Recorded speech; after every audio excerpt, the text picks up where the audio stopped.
Hey YouTube, happy Friday. Well, I thought I'd come on here and do a story time. Okay, so I want to talk about how I ended up in San Francisco. Well, I used to live in Los Angeles, so LA to San Francisco, right? I don't think I told the story. I think I might have told little pieces of it.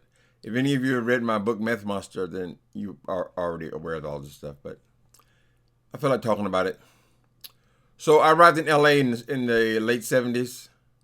I was 19 years old, and I lived there for 15 years. I loved LA. It never even crossed my mind to live in somewhere other than Los Angeles. I figured that this was the place where I died. I had come there as a teenager, and I felt like that this was my home, right? Never even considered moving out of LA. Well, there was one little adventure into New York City, but New York made it very clear that I wasn't going to be doing that. So I lived in LA, lived there 15 years.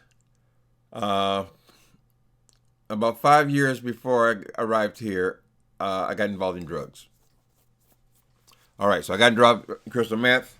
I was 28 years old, and my hustle then was a booster. I would boost steel. I ain't bragging about that. I'm not proud of that or anything like that. I'm just telling you what happened. So I was living in Los Angeles. I got to kind of get the dates right. Anyway, late 80s. Around the late 80s, I got involved in drugs. So I wasn't miserable involved in drugs. The thing about drugs is all you really think about is the next hit. So it's not like you think about PG&E and light bills and phone bills and rent or anything else. You don't think about other things. You just think about getting high. So in that way, it was an easier life. But there were elements to that lifestyle that was hard because if you steal every day, you go to jail. And I went to jail a lot. In and out of jail, in and out of jail.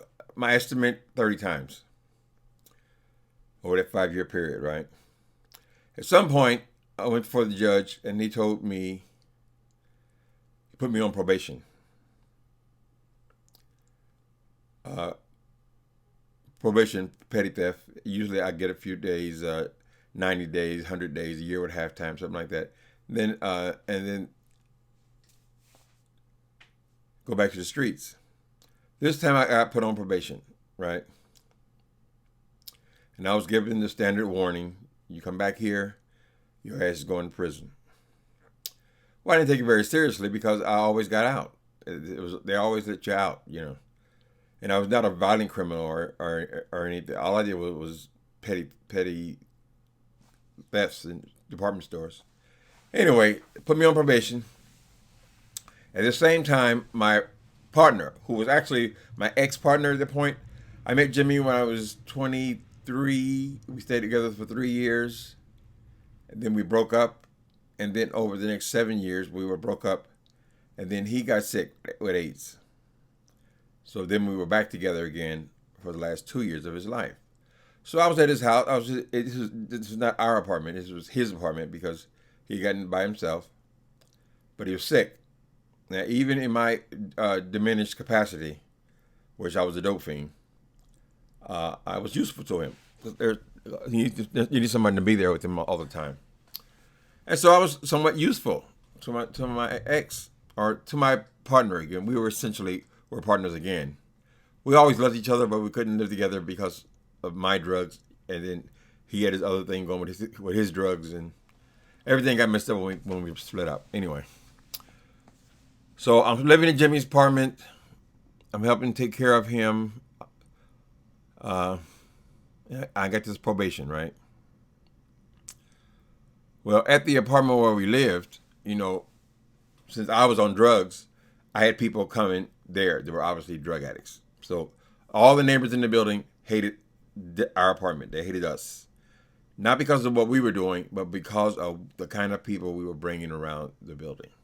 I was bringing around the building. Or they would come there to see me. I couldn't leave the house because Jimmy was sick, and I couldn't leave him alone because he had dementia.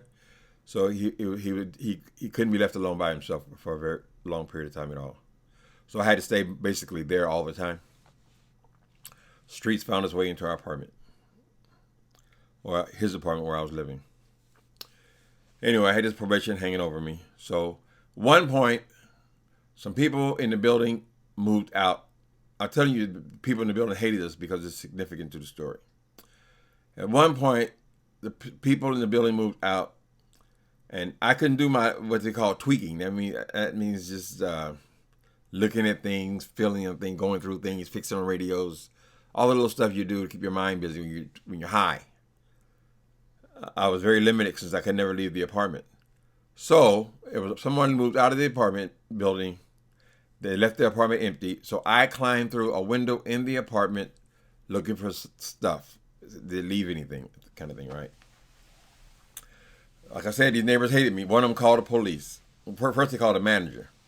Manager was, you can't be here. You can't do this. Get out. Yeah. So anyway, I went back to the apartment where Jimmy was. He was asleep. He wasn't aware of any of this was going on. And dumbass me didn't leave the apartment. I could have left till this thing blew it over, but I didn't. Cops showed up and discovered that I had a warrant and arrested me. Not for the trespassing, but for violation of that probation that I was carrying for over a year. Jimmy was very, very sick. This was the end of his life. Probably one of the saddest things that's ever happened to me, really, because I had to leave him there. Fortunately, his family did live in Los Angeles as well, so they immediately came and got him into hospice. But he wasn't going to throw me out because like I said, we did love each other, and he needed me there. So in a way, me being arrested was the best thing that could happen because at least he was able to get into some care facilities, so people can actually take care of him much better than I was. I was doing my best, but my best wasn't all that much, if you know what I'm saying. Cops take me to jail. I give it for the judge, and the judge says, usually the judge says 90 days, 60 days, 90 days, 1 year was like the worst it ever got, and it was always with halftime, right? I had probation before, and that's even with probation, that's what it was. This time, man said 3 years in the state penitentiary. That's a lot for somebody who's just shoplifting. 3 years in state penitentiary, right? So, so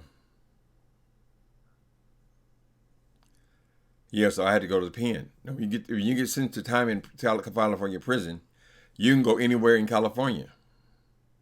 Most people prefer to go somewhere where they're close to their home, where their family is, and things like that. But you never know where you're going to end up. And as it turns out, I ended up all the way up here in San Quentin, which sits right outside of San Francisco. Right, and I had to go do it as 3-year sentence. It was, I had halftime, so I did maybe 13 months, but I did it all in San Quentin here. So the day came when they called me for release. I did my time, right? And now I have to say that I had no thought or intention of anything other than returning to home. I was actually kind of proud of myself because I was able to do a prison sentence. This was like a masculine thing to me. You've been to the pen, you got street cred, So I know to normal people will say that's a horrible thing, but to my crowd, it wouldn't necessarily be a horrible thing. I had that experience under my belt. I thought I was going right back to Los Angeles, pick up where I left off, But when I was there in the getting dressed to go home, the cop came in there and told me that because you had to sign a paper, and they give you California prisons. They always give you $200 when you get out of prison, right? This is called gate money. This is so that you not get out there and rob some little old lady or something because you're desperate and broke. They give you $200. You get your life started some kind of way. But I was from LA. This was going to be a problem for years to come.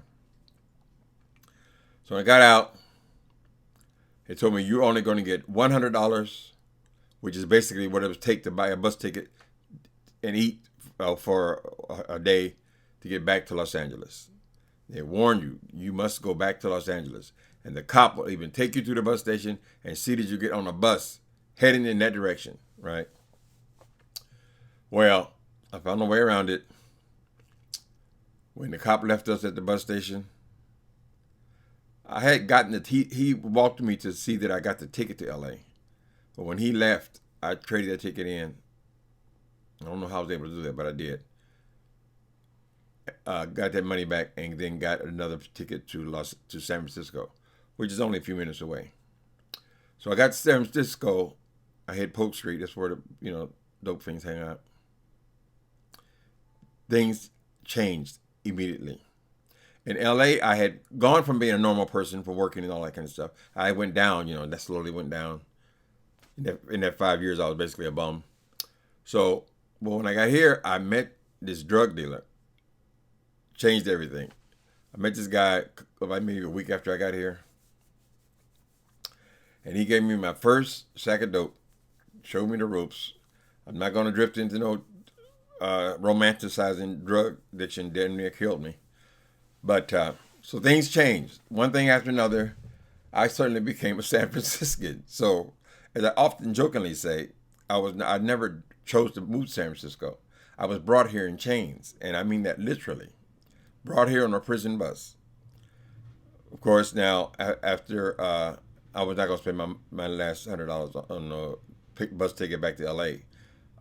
I was a dope fiend. That's all you think about is getting high. You thought about that for 6 months before I got out. And that's just what I did. And I've never been back to LA. It's been 25 years. I've been in San Francisco 25 years ago. Now I only lived in LA 15 years. It seemed like an eternity. But that was 25 years ago. So anyway, so I started ripping and running the streets, selling drugs and stuff. In and out of prison. I was on parole now, so parole worked a lot faster than the probation system situation. On parole, they just take you right back to prison. So it just in and out. Every time the cop pulls you over, you go back to prison. So 10 times in 10 years. When I got delivered. Now I got to go into a whole long drug story. I don't do that. Okay, so in and out of here. So I was here 15 years, 10 years doing that business in San Francisco, right?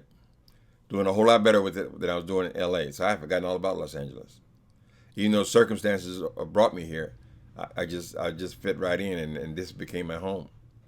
Never even made a decision early to be here. Anyway, 15 years ago, I was HIV positive. 15 years ago, they came out with all these drugs. And I believe that was the beginning of the end for me.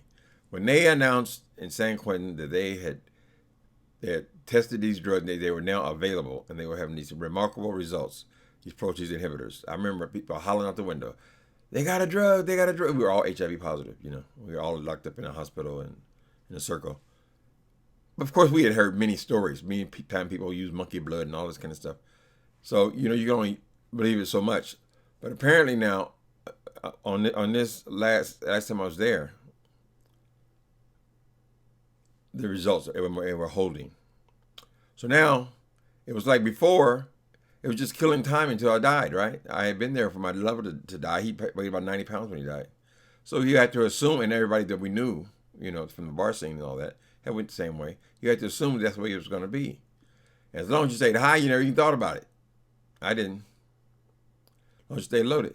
But now there was a reason maybe to not be loaded. I think that's where the seed started. I got back out of prison after that time. I wasn't ready yet. But some circumstances happened. I ended up getting robbed in Tenderloin. Hurt. And that was like the end of it for me, really. I went right back to prison 2 weeks after that. Yeah, I went back to prison 2 weeks after this incident where this dude robbed me. He didn't get anything. Attempted robbery, but he hurt me. And I started going to church and started getting involved in things in the prison, preparing myself for the streets. I had never reported on parole. So this time I was reporting to the parole department, and I had every intention on changing my life. Since these drugs were around, there was a chance that I could live. It made no sense to me to continue to do what I was doing. Because when you're on dope, you're not gonna be able to remember the drugs. These regimens are real strict. You could not be hidden and missing. You had to take them properly, right? And so, anyway, I went back to prison one more time and went back to a drug program. I escaped the drug program, relapsed right there one time, and that was it. That was 15 years ago. So I've been here ever since. Now, San Francisco is my home. I can't imagine living anywhere else. So whatever the circumstances that brought me here, I guess are irrelevant because I think this is where I'm supposed to be. I immediately got involved in this church here, started building new friends and family, and this is my home. So anyway, so that's how I got from LA to San Francisco. I think it was an interesting story. Glory to God, 15 years. I'm still here. I'm still sane, and I'm relatively healthy. All right.